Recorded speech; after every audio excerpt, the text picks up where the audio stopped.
Welcome in, everybody, to another edition of TinChattin. As always, I'm Drew Fry here with Mike Moz. We're back at Parkview Field on the team's off day, on Memorial Day in particular. And Mike, just talking baseball, we just wrapped up a 12-game homestand for these TinCaps. Didn't start off the way that this team wanted, but momentum is fickle, and end it on a streak of winning 3 of the last 4. Yeah, and we briefly talked last week when we got together. Mother Nature paid a visit during this homestand. She was back for part 2. And yeah, part 2. You know, when we lost, we had over 6 hours of rain delays in the course of the homestand.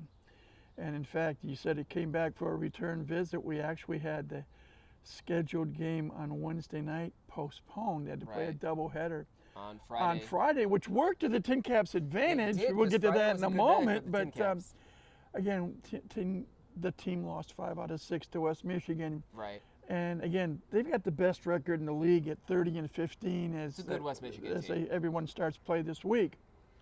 Cedar Rapids, when they came to town, had the 3rd best overall record in the league. Right. 2nd in the West behind Quad Cities. And we talk about Mother Nature.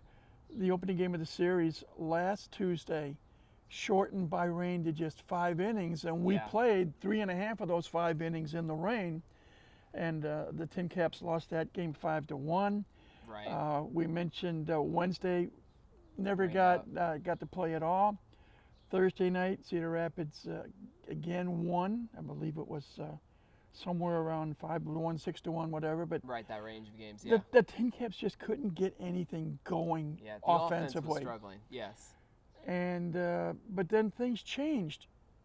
Friday we got to play the doubleheader, and you and I were talking about it before we started filming. Doubleheaders in minor league baseball different from the major leagues, and that doubleheader games are scheduled for 7 innings in length instead of 9. Exactly. They can go longer if you're tied and go into extras. You can go into extra innings there. And the TinCaps were buoyed by the addition of 2 new players. Yes. And we'll talk about them in a moment, Kai Roberts and Caden Hollow. Caden Hollow, yeah. And the TinCaps played very well last Friday, winning game 1 6-2 and winning the nightcap, I believe, 9-3. Got some key extra base hits, including a 2-run triple and a 3-run triple by Brandon Butterworth. So all of a sudden, this 6-game series was squared at 2 wins apiece. Yeah. Colonels took frustrations out Saturday night, won 12-4. Yeah. So Sunday, TinCaps were really hoping to close out the homestand and the series on a positive note. Very good starting pitching performance out of Mr. Yost, and TinCaps won 4-1. Right, and that's one of those games that proves to be so important just in terms of the narrative and just of discussing momentum here, because starting with that West Michigan series, the TinCaps had lost 7 of 8 at the midweek point of this series. Yeah. Now we can point out the momentum shift, the TinCaps having won 3 of 4. Had the Caps fallen short again on that Sunday game, we would have been looking as that doubleheader being the only day that had winning Fort Wayne baseball. But now we can sit here and look, and hopefully the team can reflect on that and say, we've got a bit of momentum here heading into this next series. The win on Sunday also got the team back over the 500 mark at 23-22, and which was something we didn't expect to be talking about going into the West Michigan series. The Caps had looked really good. The TinCaps in particular had looked very good up until that point, and then West Michigan and the start of Cedar Rapids dropping the team below 500. When this homestand began 2 weeks ago, the TinCaps were anxiously awaiting the arrival of West Michigan because the Whitecaps were still in first place in the division, but the TinCaps were in second place, just 2 games out of first. Within striking distance easily, yes. Right. So then the team loses 5 out of 6, and then they lose the first 2 games to Cedar Rapids, and people start to wonder, wait a minute, what's going on? Is this team hit the wall, whatever? Where was the TinCaps that we saw? Now you come back with the 3 wins in the last 4 games. The team's over 500. Yep. And Great Lakes lost on Sunday. So this series that starts on Tuesday night up in Midland, Michigan. Yes. Both teams are tied for 4th place in the Eastern Division with records of 23-22. And that puts them only 1 game behind 3rd place Lake County and just 2 games behind 2nd place Lansing. So there is room for growth. Exactly. 7 games back with 18 games to play in the first half. That's going to be a tough hill to climb. Right. But But all one you can do is never start. knows. All One you can never do, knows. Yeah, all you can do is just win your games and let the rest fall into place. So, we talked about the TinCaps having the longest homestand of the season just now completed. Right. Well, Flip it around. start Tuesday, they start the longest road trip of the season. Yep, it's a give and a take. 6 games at Great Lakes, the off day on Monday, and then their first visit to Beloit, Wisconsin in several years. And Yeah. in fact, the last time Fort Wayne played at Beloit, home field for Beloit, number one, they were known as the Snappers and not the Sky Carp. Yep, different. Number team two, name their and home identity. games were played at Pullman Field, which I jokingly called for a number of years the best American Legion ballpark in America. Yeah. Now they're in a much nicer facility called ABC Supply Stadium, Right. built a combination of the city of Beloit and the new team owners that took over 3 years ago. Yeah, that'll be a fun environment to enter. So they're going to see a new ballpark to play in. Yep. And Beloit's having a good year. They're at 24-21, starting play this week. A game and a half out of second, and only 4 games out of first in the West. Yeah, schedule doesn't get that much easier. So there is meaning these next 2 series. Yes. And again, hard to believe that there's just 18 games left in the first half. I know. In 18 games, we will know the first team to make the playoffs. And again, for the benefit of our viewers, the way the structure is in the Midwest League now, and it has been since 2021, winner of the first half plays the winner of the second half in each division. Right. In round 1 of the playoffs, and the 2 winners play for the league championship. And So if West Michigan does win this first half in this division, right, then the Whitecaps could continue their strong season, or they could fall short. Either way, they have a playoff spot locked up. yeah. That said, if they do continue their strong season and win the division again in half 2, it's then a race for second. The team who finishes with the next best record in the division will qualify for the Yes. playoffs. And it's happened both ways. I go back to Yeah. the first year of this facility, Parkview Field, in 2009. 16 years ago. The TinCaps won both halves en route. Right. They were 46-24 in the first half, and they bettered that 48 and The fact that you remember 22 those in the numbers. second half. They ended up 94-46, Yep. and as a result, now back then there were 8 teams in the postseason instead of 4. Right. And It's the a little more TinCaps competitive now. TinCaps had to win a decisive Game 3 against both, first South Bend and then Great Lakes, to get to the finals, and then they defeated the Burlington Bees in 3 straight Yeah. to win what right now is their one and only Midwest League title. So, And for reference, none of this is on your notes today. This is just off the top of the top dome. of my head. Do you remember all the numbers, all of the series? It's kind of crazy, but Yeah. I guess the good Lord sometimes gives me a good memory. But Hey, we'll take it. again, to get back to what we're talking about, Yeah. odds are, and we don't bet, but odds are Right.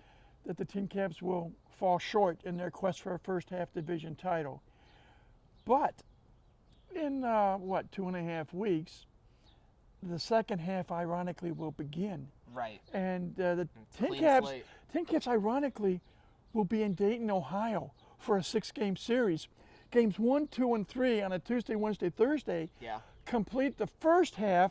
Games on Friday, Saturday, Sunday will start the second half. Right. Each half is 66 games. Yeah. So We're gonna split a series. all of a sudden, late in the week, in a couple of weeks, the record is going to change to 0-0. Exactly. But we've talked about it. It's a fresh start for Yeah. everybody, Yes. and a chance for the TinCaps to get it going and hopefully get off to a better start in the second half. Right. And they have as good a chance as the other 5 teams in the division, not named West Michigan, because the To secure that the spot. Whitecaps have a 5-game lead over Lansing.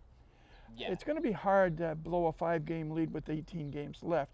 It is It is possible, but but we've seen it before. the way the Whitecaps have played this year thus far, Yes. highly doubtful that they'll lose the lead in the East. Yeah, but this TinCaps team has sort of a new jolt, and we've talked about this. Mm-hmm. A couple new sets of faces certainly jumped in and helped, light a spark both on the base paths, in the field, at the batter's box. Those are Caden Hollow and Kai Roberts, both coming up from Lake Elsinore, and I mean we could see the impact they made just this week in their first few games.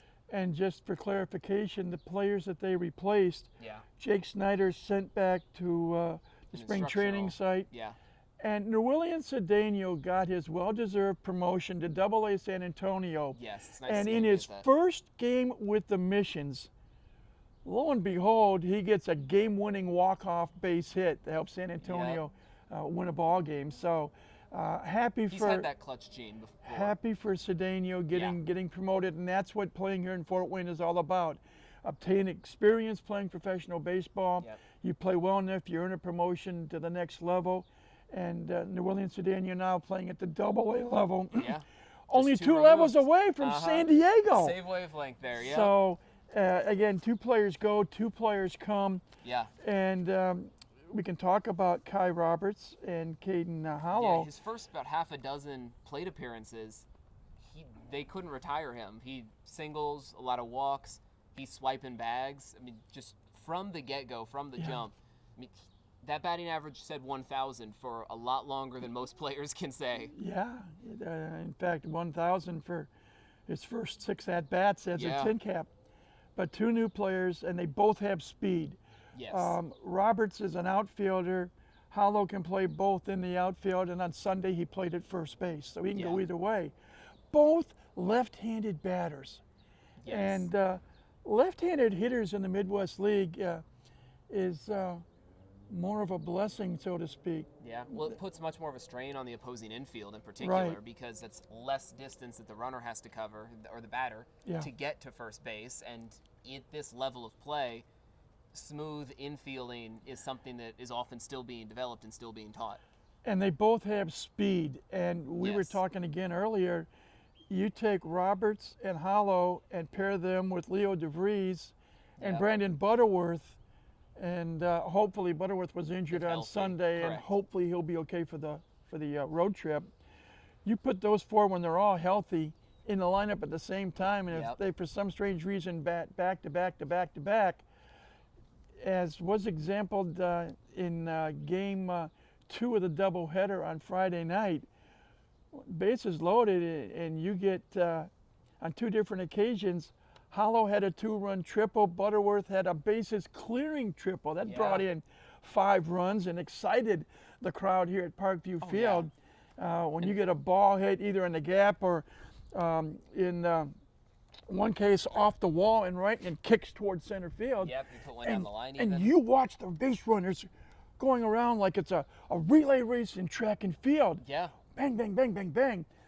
That is one of the most exciting plays in baseball. Yes. Is to see runners racing around the bases trying to get as far as When they third base can be touched by 4 different players in one at bat, you know you've done something right. That's wild. So again, nice to have both Roberts and Hollow on board.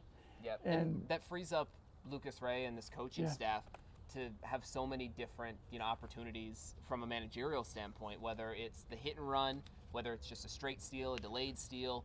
Now all of a sudden the opposing catcher has so much more to think about than trying to game plan for the pitcher, which then frees up your batters to possibly look for different types of pitches.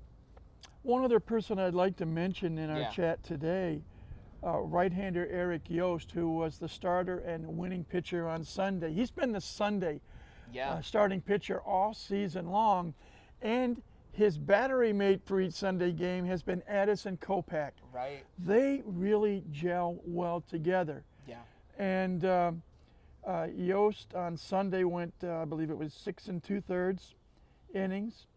And to be able to pitch that deep he at this struck, level is impressive. Yeah, 2 weeks earlier against Dayton, he went 7 innings and struck out a career high 11. Yeah. On Sunday, he went 6+ innings and struck out 8. He's finding his groove here. But a solid, he's amongst the league leaders in earned run average. Right, with all of the strikeouts. Right. Yeah. So I want to give Eric a little pub because he has pitched better as the season has progressed, and fits in nicely for series finales with the TinCaps this season. That's been a big boost to have someone there who can really close the door. Yeah. Well, speaking of closing the door, I mean, this bullpen has had some key pieces that really stepped up. I mean, Tyson Neighbors, just every time you see him on the mound, you know you can expect, well, that door to shut, but also, I mean, the strikeouts are racking up. I've seen MILB accounts and executives really talking up Tyson. Let's give you some of Tyson's numbers right Yeah. now. He has pitched in 14 games. He has closed out 13 of the 14 where he's finished the game. Right. He has a record of 1-0. His earned run average is 1.00. That is crazy. In 14 games, he's pitched 18 innings. He's given up just 2 runs, both earned, Yep. on 10 hits. He has walked 6, and he has struck out 33. That's almost 2 strikeouts an inning. Right.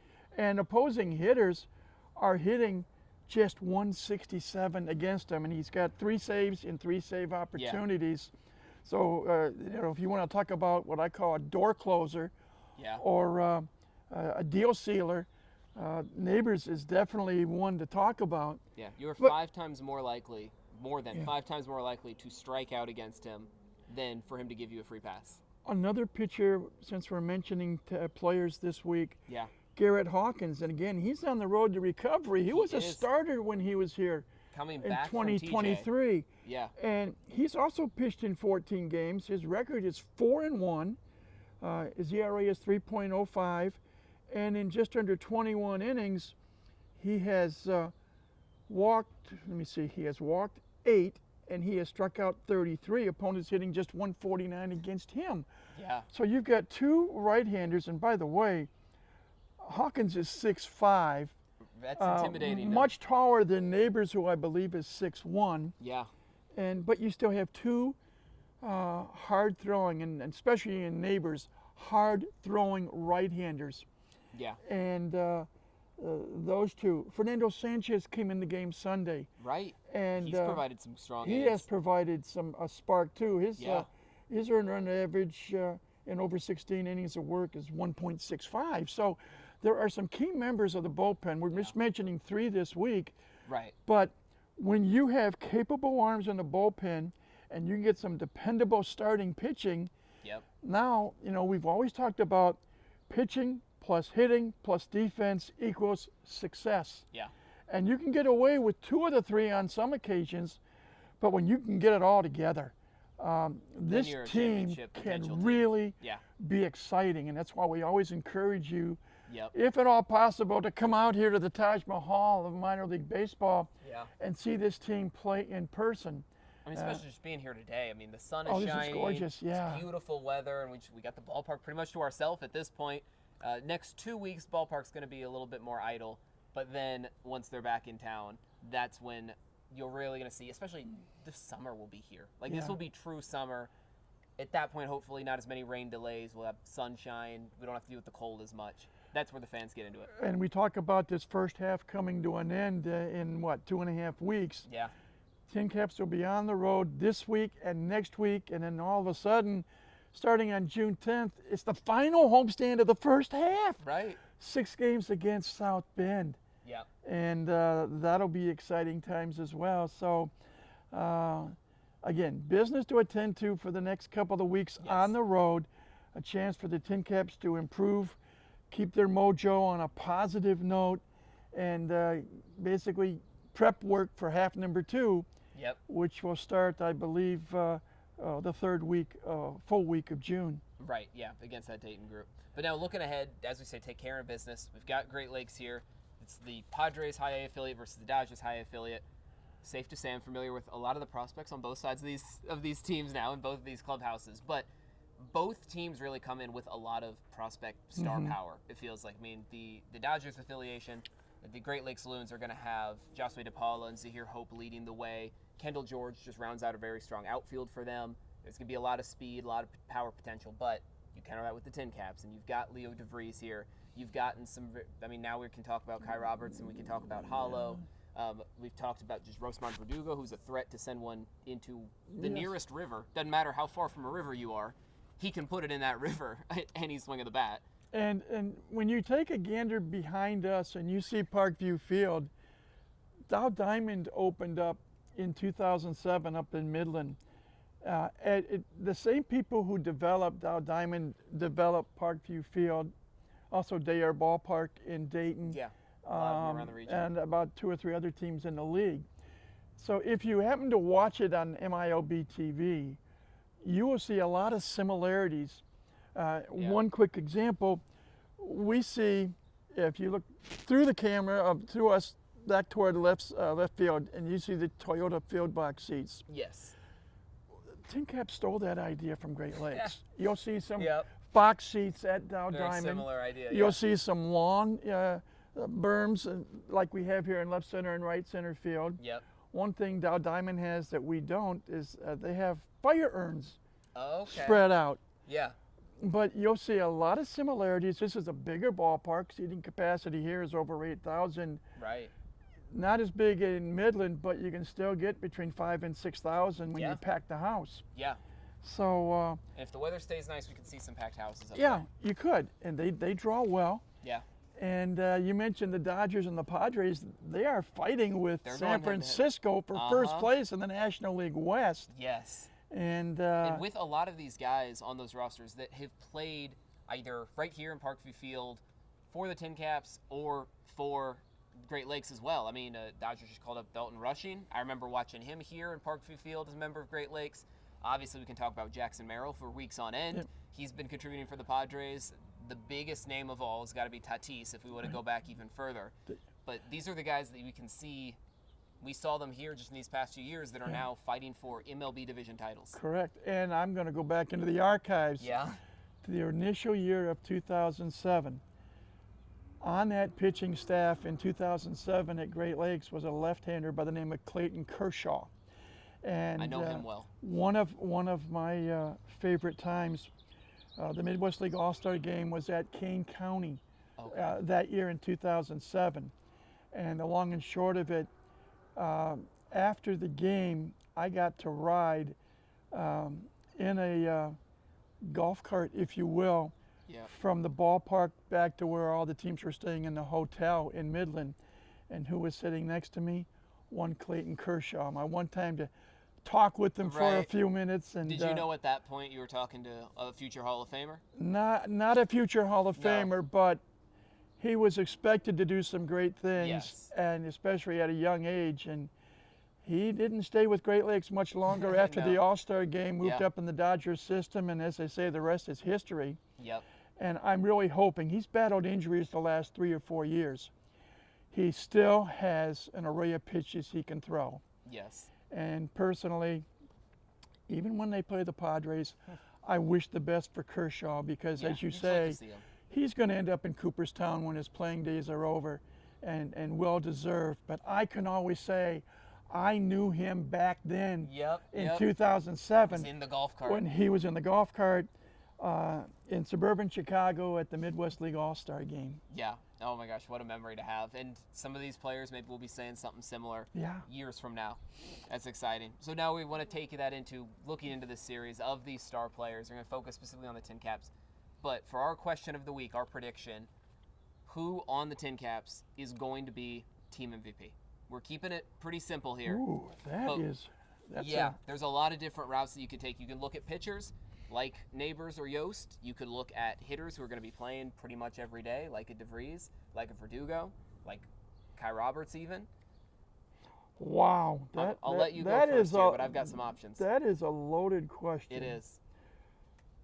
From an offensive standpoint, if Brandon Butterworth is healthy, he has batted in several places in the batting order. He's been in the cleanup spot 3 times. He's batted leadoff. He's batted 7th, 8th, 9th. He's batted 2nd. He's batted 3rd. He has. All over the place. When I interviewed him at the start of the last homestand a couple of weeks ago, I said, how would you like to be described? And he looked at me kind of funny, and I said, look, I have 2 terms that I would like to use for you. One is pepper pot, one is instigator. When he bats leadoff, leadoff hitters are known for setting the tone, and they establish what a team may or may not do in a ball game. And Butterworth this year, he's played in 40 games. He's got 36 hits. Of those 36 hits, 9 doubles, 3 triples, a home run. Yeah. He's also walked 14 times. He's the type of guy that can just And spray a line drive anywhere. Yeah, he can go anywhere, but he's exciting. Yes. We're talking about his offensive abilities. He grew up being a shortstop. He has played a lot of second base with DeVries on the active roster here. Right, yeah, of course. So he can play either second or short. And he has speed. Yeah. And we saw in this series against Cedar Rapids a few times where he almost pulled off what would have been ESPN highlight plays. If he's healthy and he bats at the front of the lineup and he can get on base, that sets the wheels turning. Yes. And that could hopefully lead to some TinCap runs. Right. My pick, if he's healthy, is Brandon Butterworth. If he's Okay. not able to play because of the injury, and we don't know how severe it serious? is, Yeah. my second choice would actually, I would like to see Braden Carpathios get out of a little bit of a slump. Yeah, he's a guy we haven't talked about much lately, but Right. he has always just been there, and he's showing up to the ballpark day in and day out. He's got 6 doubles, he's got 6 home runs, also a triple, so 13 extra base hits. Yeah. He has played all 3 outfield positions, and he has a knack for going the other way. Of his 28 hits this year, I would say more than half of them have gone to left field or left center. So he would be my second choice if Okay. Butterworth is unable to play this week and next, but this week I like primarily. it. I like the pick, and I like that we're talking about Carp more because he's the type of guy that, as we say, he's showing up day in, day out. He is contributing to the lineup, and yeah, a little bit of a slump here, but he's also shown that he has that ability to get hot, and we can certainly see that this week. Those are my 2 choices. Yeah. What are yours? I've got some options as well. I feel like the safe answer, the easy answer, would be Leo DeVries, just because you're going into a series that's going to have a lot of star power. He also has been slumping at the plate a little bit lately, but he's that type of guy that light switch could just turn on, and he's off to the races. So that's certainly an option. From a pitching standpoint, I've liked what I've seen out of Miguel Mendez. I feel like he's been a very sneaky addition to this roster, coming in, filling in for Pinellas on Friday nights, and he has really stepped into that role well. Yeah, he's made 3 starts. He has a 1-1 record, Yeah. 12 1/3 innings. He has given up 5 runs on 10 hits, but batters are only hitting .217 against him, and in those 12 1/3 innings, he struck out 21 batters. That's a Right. strikeout and a half Per inning. Per inning. So Yeah, that's hard to make some magic off so of. that's a nice pick. Yeah, so I like those. I'm giving them sort of the runner-up status, but I'm going to lean back into the new addition in Kai Roberts because we saw the impact that he already made in his brief stint in Fort Wayne in Parkview Field. We now enter a series where, as we already discussed, I think speed is going to be a significant factor on both sides of the ball and for both teams. The Great Lakes Loons have a ton of speed just in their outfield. The TinCaps are going to need to counter that, and I think Kai Roberts is going to be the guy to do it. And I wouldn't be surprised if he swipes 4 or 5 bags just this week alone. As long as he gets on base, that's Exactly. the key. So Yeah. it's going to be a fun week this week, and we encourage you, if you can. I'm giving a shameless, selfless plug. Well, of course, we gotta go for it. Jaden Taylor basically has replaced John Nolan up in the booth. Jaden will Yes. be on the bus Tuesday, Great voice and to he'll have there. he'll call the action on 1380 The Fan and 100.9 FM on the radio side, and you can also catch the video side, as all Midwest League teams have their games televised on MILB TV. Yeah. So if you get a chance, either watch and/or listen, and it's going to be an exciting series. It will. And, I'm excited for this one. The fact that the TinCaps go into this series having won 3 of their last 4, that excites me even more. Yes, that's a big boost. So again, it's a shameless plug. My apologies, but we ask you to tune in to see the TinCaps play, whether it's on the audio side listening or the video side watching, either way. And then in 2 weeks, come back here to Parkview Field when they hook up horns with their interstate rival, the South Bend Cubs. Yep. We get the Cubs back here one more time for that first half. Yeah. All right, well, that's going to do it for this episode. But, Mike, thanks for joining me once again. I'm Drew Fry. I'm here with Mike Moss. We'll be back in Parkview Field somewhere else this next week to talk more TinCaps baseball. But in the meantime, that's going to do it for this episode of Tin Chat, and we'll see you next time.